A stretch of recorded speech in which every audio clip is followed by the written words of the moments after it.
Meaning of damp course.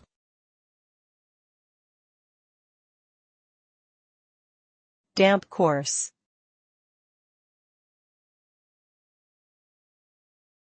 Damp course.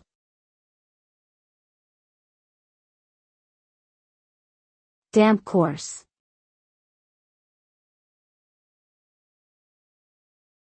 Damp course.